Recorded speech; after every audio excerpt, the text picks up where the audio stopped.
Iniciamos entonces ahora el módulo de contratos. Obviamente vamos a hablar de contratos para los emprendedores. Sea que hayas iniciado tu emprendimiento hace tiempo o recién lo estás iniciando ahora, vas a encontrarte en que sea mínimamente dos tipos de contratos, que es la locación de servicios, de trabajo o el alquiler. Bien, por eso queremos darte algunos tips que tengas en cuenta a la hora de contratar. Bueno, estas son las preguntas que debe responder todo contrato para que sea válido. Si algún contrato no responde a alguna de estas preguntas, ojo, atención, hay algo que no está bien en el contrato. Todo contrato debe responder a la pregunta ¿quiénes o quién son los sujetos? Por ejemplo, en un alquiler está el propietario, el dueño del local, y por el otro lado está el inquilino. ¿Qué van a hacer? Bueno, en este caso van a alquilar. ¿Para qué? Para un fin comercial, porque quiero realizar allí un local de ventas. ¿Dónde? En la ciudad de Salta, en la peatonal Alberdi. ¿Cuándo? Bueno, desde el 1 de julio de 2021 hasta el 30 de junio de 2024, por ejemplo. ¿Cómo? Bueno, vamos a efectuar este contrato de alquiler bajo las siguientes cláusulas. Te voy a pagar tanta suma de dinero, tales días, con una actualización que se hará una vez al año de acuerdo a tal índice, por ejemplo. Bien, entonces, si vamos a firmar un contrato y el contrato responde a todas estas preguntas, es que vamos bien. Bueno, también quiero darte algunos tips claves que debe tener todo contrato, o cuando estamos por elaborar un contrato, por más de que sea un contratito, o estamos por firmar un contrato, es necesario que se precisen todas las obligaciones, seamos muy específicos en las tareas o productos. Si voy a contratar con un proveedor que va a ser un proveedor de botellas porque estoy haciendo cerveza artesanal, o de tapitas, bueno, ser específico a ver en cuántas botellas me tiene que traer por mes, de qué calidad de vidrio, de qué color, de qué tamaño, de qué forma, por ejemplo. Contemplar las peores hipótesis. ¿Qué pasa si el proveedor muere, por ejemplo, o le agarra COVID? Estamos en una pandemia, nadie había contemplado las peores hipótesis. Bueno, nosotros tenemos que ser precavidos de alguna forma y poder contemplar algunas hipótesis. Y yo siempre hablo del checklist. Antes de elaborar un contrato o de ir a firmar un contrato, yo tengo que hacerme una listita de los asuntos que a mí me interesan: la forma de pago, bajo qué moneda se va a pagar, qué plazo de pago, etc. Entonces me tengo que anotar ahí todo lo que más me hace ruido del contrato, y a la hora de contratar o de firmar el contrato ver que estén ahí, o a la hora de discutir las condiciones del contrato, es necesario que yo tenga ahí anotadito mi checklist con todos los temas que yo quiero que incluya mi contrato. Bien, vamos ahora con un contrato muy común para los emprendedores, que es el contrato de alquiler. Todo emprendedor en algún momento se va a topar con este contrato, por eso es que yo quiero darte algunos tips. Bueno, a ver, tip 1, el plazo.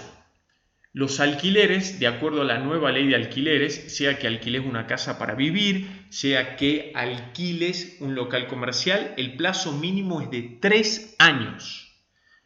El plazo máximo, si es un local comercial, es decir, con fin comercial, será de 50 años. Y el plazo máximo de una casa con fin de vivienda es de 20 años. Bueno, reparaciones en el alquiler comercial. Bueno, acá juega el sentido común. Si yo alquilo un local comercial en la peatonal Alberdi y yo soy el que rompe el vidrio, bueno, lo tengo que pagar. Ahora, si yo estoy alquilando y me doy con que el piso está roto, la cañería está rota, pero yo nunca lo rompí porque se rompió porque el natural devenir del tiempo hizo que se rompa la cañería y el piso, Bueno, en este caso será el propietario el que debe pagar la reparación del piso y la cañería. Impuestos. También surge una lógica. La luz, el gas, el teléfono, internet, que son servicios que yo utilizo, bueno, yo los debo pagar. Lo mismo que las expensas. Ahora, las expensas extraordinarias y los impuestos al inmueble, como son la tasa general de inmueble y el impuesto inmobiliario urbano, los debe pagar el propietario o locador. Yo, como inquilino, no estoy obligado a pagar las expensas extraordinarias y los impuestos al inmueble, es decir, impuesto inmobiliario urbano, tasa general de inmuebles. Pero yo como inquilino sí estoy dispuesto y tengo obligación además de pagar la luz, el gas, internet, el cable, etc. Bueno, para poder ceder o sublocar es necesario dos cosas. Tres cosas, digamos. Que esté prevista en el contrato, que se lo comunique en forma escrita al propietario. Sí, y bueno, y la tercera es la conformidad, obviamente, del propietario. Bueno, resolución anticipada. Este es un tema muy común en los contratos que sin lugar a dudas trae muchos pleitos, pero debemos saber lo siguiente. Yo soy inquilino, alquilo un local comercial, firmo un contrato por 3 años, pero resulta que no me gusta el local. Por lo tanto, debo esperar 6 meses, ¿sí? Y recién al 6º mes, yo como inquilino puedo rescindir el contrato, pero pagaré una multa de 1 mes y medio de alquiler, salvo que me encuentre ya en el 2º o 3er año de alquiler, donde pagaré 1 mes de alquiler. Distinto es cuando yo alquilo una casa con fin de vivienda, porque si pasado los 6 meses de alquiler y yo soy inquilino y le comunico al propietario o locador que me voy a ir con 3 meses de anticipación, no deberé pagar ninguna multa. Recuerden que cuando hablamos recién del alquiler comercial, cuando hay una resolución anticipada, se paga 1 mes de alquiler o 1 mes y medio de alquiler como multa. Bueno, espero que estos tips hayan servido. Bien, y después, como emprendedores, ya que contratemos a una persona, tenemos que distinguir cuándo contratamos bajo el contrato de trabajo y cuándo contratamos bajo una locación de servicios.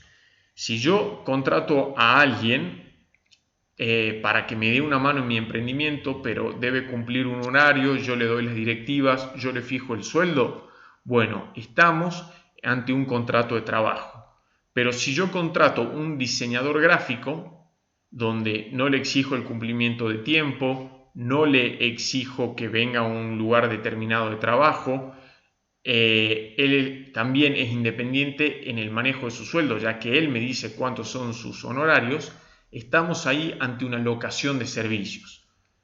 Entonces, si soy emprendedor y contrato un diseñador gráfico para que me pase 12 flyers al mes para subir a mis redes sociales, entonces voy a contratar ese diseñador gráfico bajo una locación de servicios que se caracteriza porque este diseñador gráfico es independiente, él me dice cuántos son sus honorarios y el Código Civil me asegura que es una locación de servicios.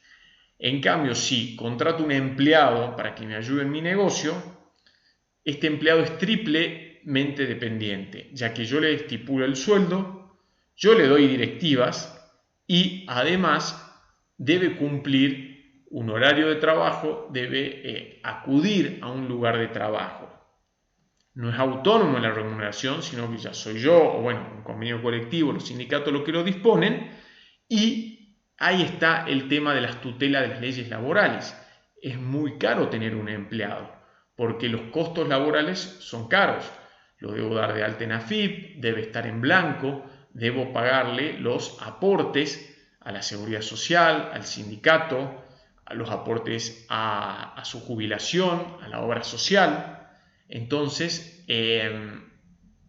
es caro, pero bueno, es importante saber también cuáles son los derechos y las obligaciones de como empleador respecto con un trabajador. Pero, como les digo de vuelta, hay que diferenciar. Si yo voy a contratar un diseñador gráfico para que me haga 12 flyers al mes, no le tengo que dar de alta en AFIP ni hacerle los aportes, porque no es un verdadero empleado, sino que es alguien que trabaja para mí, pero lo hace en forma independiente.